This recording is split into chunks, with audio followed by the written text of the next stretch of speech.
Well, Steelers season is over. Steelers lose to the Ravens in the wild card round. It is another one and done for the Pittsburgh Steelers. Um, as far as the channel is concerned, I'll be putting out videos every once in a while just when something happens. There won't be any mock drafts. Sorry, I have a cough drop in my mouth. There won't be any mock drafts or anything like that. But any signings, there'd probably be like a short video on like future contracts and stuff like that. But any signings or press conferences, anyone they meet with as far as draft process is concerned, whether that be combine, pro day, videos for that. Free agency, videos for that. What else? So free agency, draft picks, anything like that. And then training camp will kick off and I'll start reporting on that. So it really won't be anything as far as predicting or guessing what can happen or what will happen. It'll just be reporting on what has happened. And I could always, it's like, okay, they met with this guy at his pro day and or the Senior Bowl or whatever, what have you.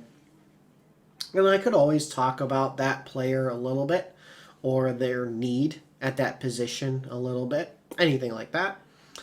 But so it's just videos won't be as regular as they were during the course of the season, but there will still be videos. So let's see what Tomlin had to say about this loss. Congratulations to the Ravens, man. They were the better group today. That was obvious. And really, the X factor was Lamar's unique talents. It seems like every time we got him behind the sticks, he made up for it, or we got him in a possession down circumstance. He extended and won those circumstances, and we never really found a fluid answer all day. Obviously, that was highlighted by our inability to convert third downs in the first half, and they wore us down a little bit. The fatigue component of it became a factor. And so, you can sum it all up to say that they were certainly the better group today. Questions? Michael, you were surprised that your defense was so effective against them? Not in combination with our ineffectiveness on offense. I just think when you're on the grass like that, particularly against a group and a unit like that with a guy like 8, it could look the way it looked. Mike, what led to the issues with the offense, especially getting into those third and longs in this situation? We just weren't good enough, to be quite honest with you. A drop here and there and things of that nature, man, when you're playing good people, it really gets highlighted, and we just weren't good enough. Anyone else? Mike, is the way you attacked in the second half, ideally what you wanted to do to start with? I just think sometimes when people playing with a lead, you get those opportunities. I appreciate the efforts of the guys, man. Certainly we were playing to win, but we weren't able to close the distance. I thought that big run by 22 kind of quelled some of that. But obviously I appreciate the efforts and the intensity in which we took the field in the second half. Mike, how frustrating is it to lose the season, to end the season in this fashion, 5 consecutive losses, another first round? I'm worried less about the regular season. We're in the single elimination tournament, and I'm really just disappointed in how we performed tonight, given the opportunity we had. Mike, where did things go wrong stopping the run tonight? I think it's just volume. When they play 11-on-11 football, meaning quarterback mobility, things get really isolated. You miss a tackle. It has a chance to be significant. That's how they play. That's the uniqueness of their schematics. But you couple that with the amount of time we were on the grass, it multiplies. Mike, what haven't you guys been able to do, especially in the first halves, and why is that kept occurring?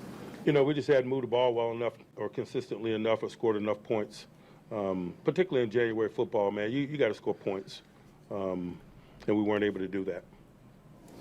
Coach, just your thoughts on the quarterback position, given it looks like you're headed for another reset just contractually?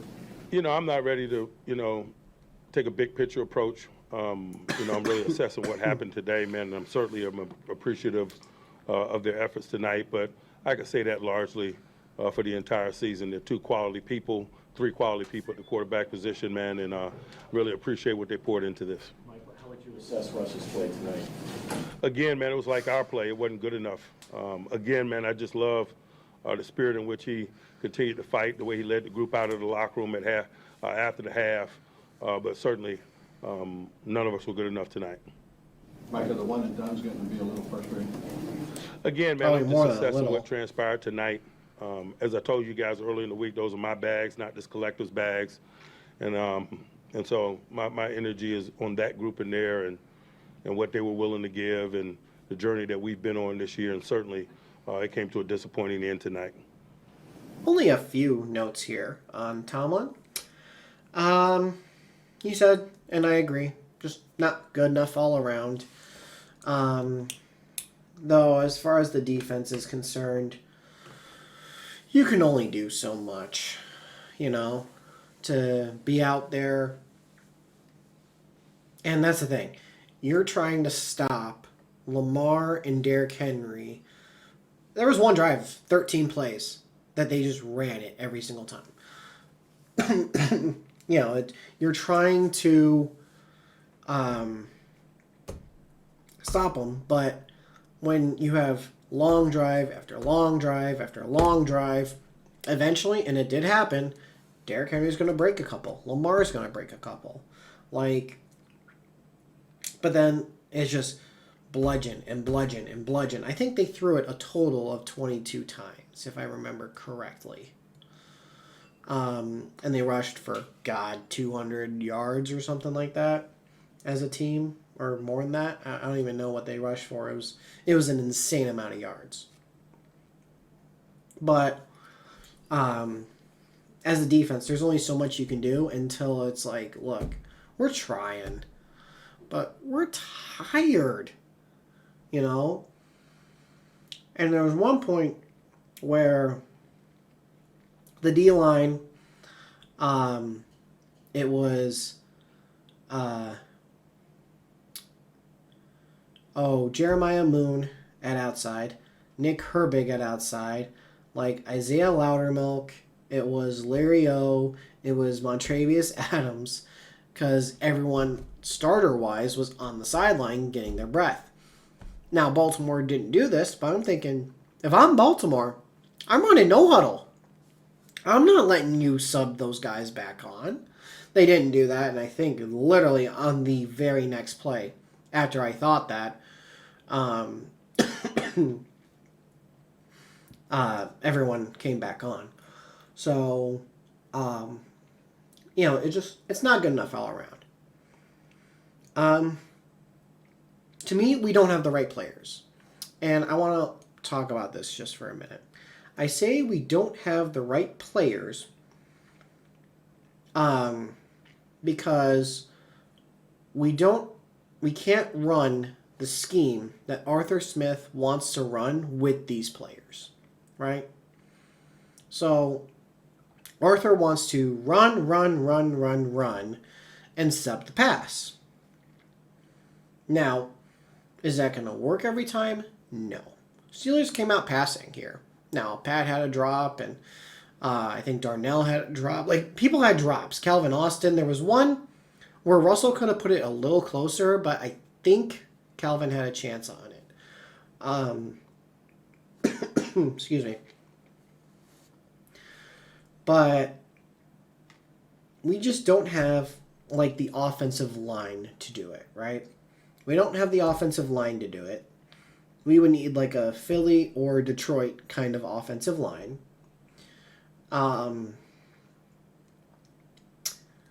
As far as defense, I think we have some good players. We have some good ones. But others gotta go. Cam Sutton, he's gotta go.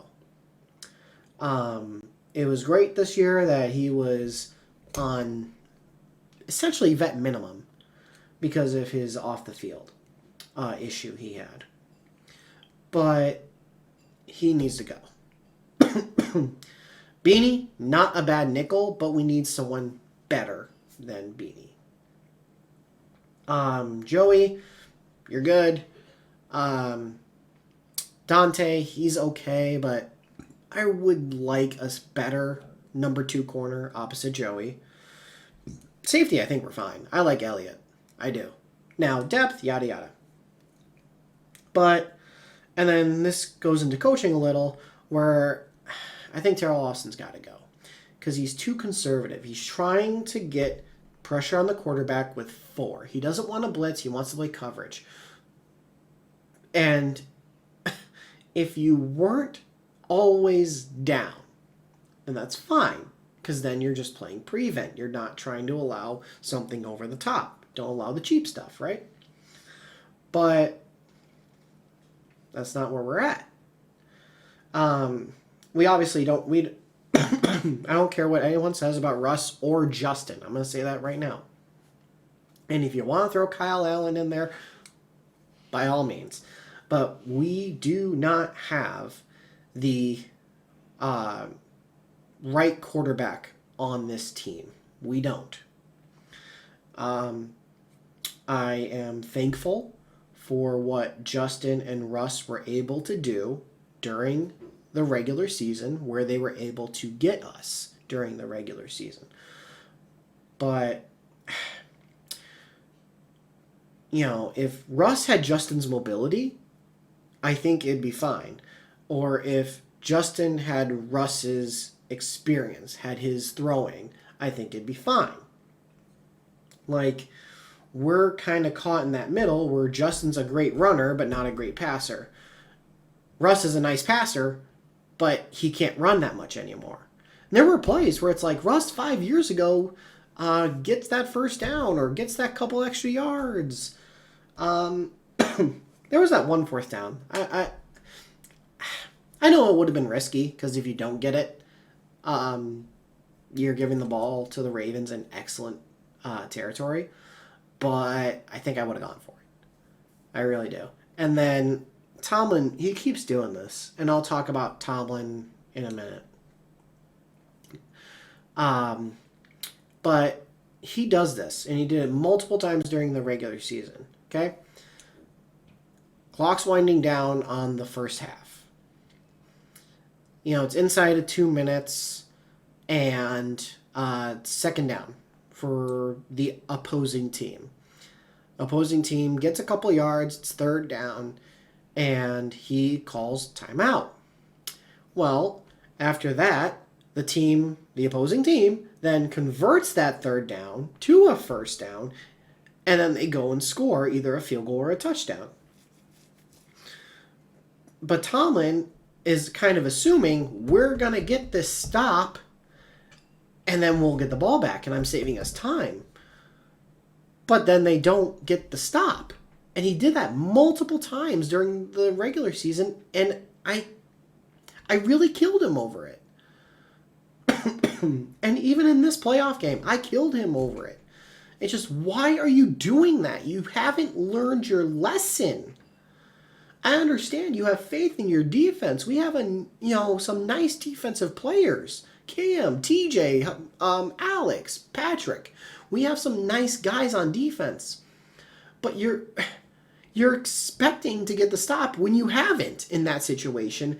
And honestly, I think that cost us at least 4 points. Because if he doesn't call the timeout there, the best the Ravens do is get into field goal range. And instead of a touchdown, it's a field goal. And that's if Tucker makes the field goal. He might not make it. So at that point, you could have cost us a whole touchdown by calling that timeout. Call it on fourth down, then you call the timeout. Then you make Baltimore punt and see if we can do anything. So that he hasn't learned. And I'll talk about him when I'm done with my notes. Again, with quarterbacks, not only do I not think we don't have the future one on the roster, we have no one signed for next year. So if you're gunned ahead, which one do I want to sign? I'll probably say Justin, just because I think he's going to be significantly cheaper than Russ. And that's the only reason. Like, bring back Kyle Allen if you want, and, you know, sign Justin to a 1 or 2 year deal, kind of just a prove it deal. He'll get, you know, if you want to sign him, give him a Sam Darnold deal. 1 year, $10 million. Go. If you want to do, you know, incentives on the deal, so it's like, okay, you know, starts or playing time, stats, whatever you want to do, that's fine. But it's just you can't expect either of these quarterbacks to be the future, in my mind. Better second half than first half, but it wasn't enough because the first half was so bad. Being down 21-0, and then in the second half, yeah, you outscored them 14-7, but that doesn't mean anything because it was 21-0. You know, score a couple touchdowns, score some points in the first half, and we might have something. Like, imagine, right, if you go for it on that short fourth down, you score a touchdown.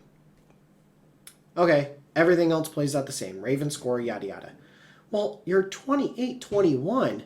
Are players playing it a little differently at the end of the game instead of, oh, we're down 2 touchdowns? No, you're down 1 touchdown. So the mentality of the players could be different. But because your first half wasn't good enough, you're screwed.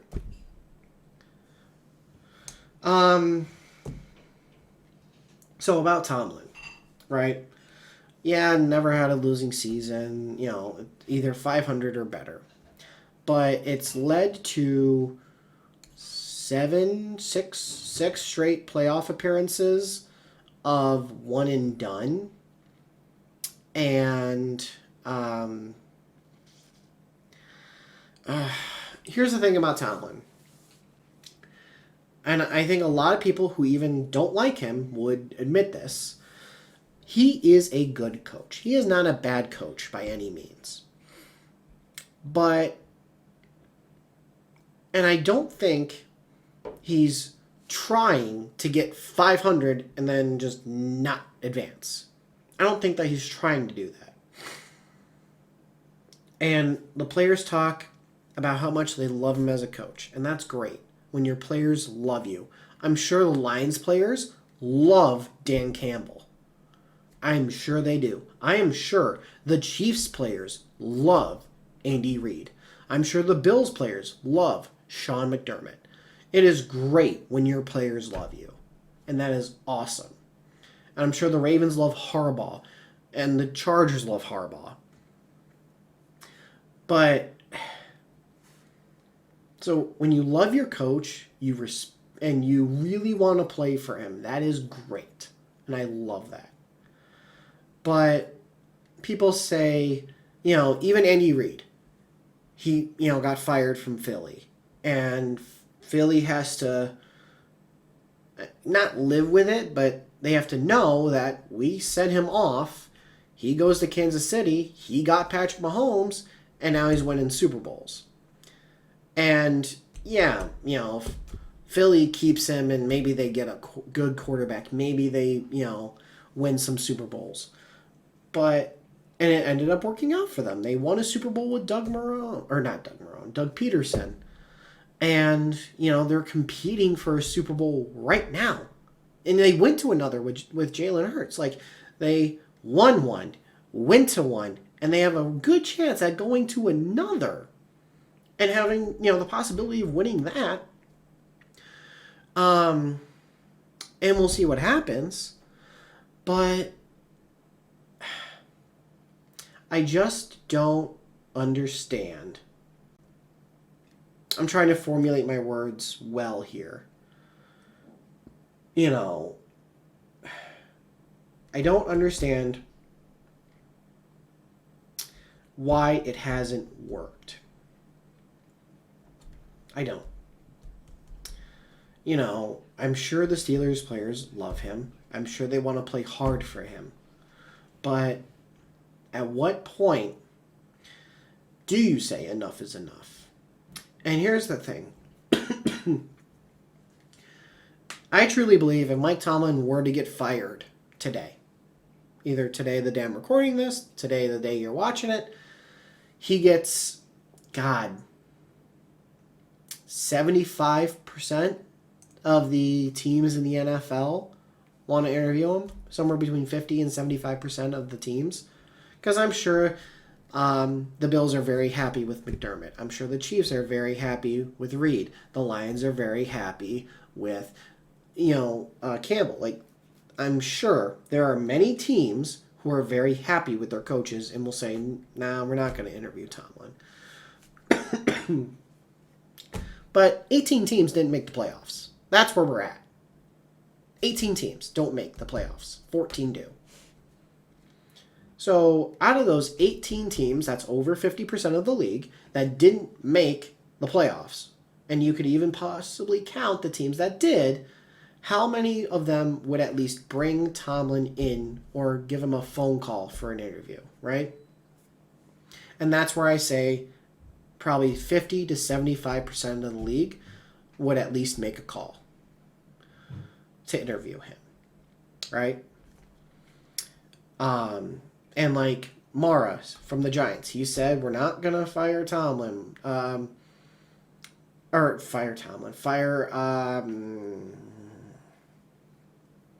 Dable. But if Mike Tomlin gets fired, don't you think he's going to at least want to interview him? And he's like, sorry, Dable, it's Mike Tomlin.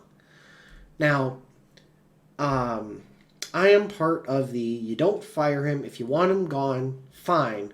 But you trade Mike Tomlin. You don't fire him, you trade him. And, coaches have been traded before. Most recently, Sean Payton got traded from the Saints to the Broncos. He had his contractual rights traded. And Mike Tomlin, in this case, would have to have his rights traded. But he has a no trade clause in his contract. He has to agree to it. Now, could he? Yeah, maybe. Or would he say, no, you have to fire me, and then he's allowed to join whatever team he wants and they don't have to give up draft capital? That's always an option too. So it's really a matter of do the Steelers want him gone and does he want to leave? If the Steelers want him gone and he doesn't want to leave, okay, you're fired. If he wants to leave and the Steelers don't want him gone, I don't know.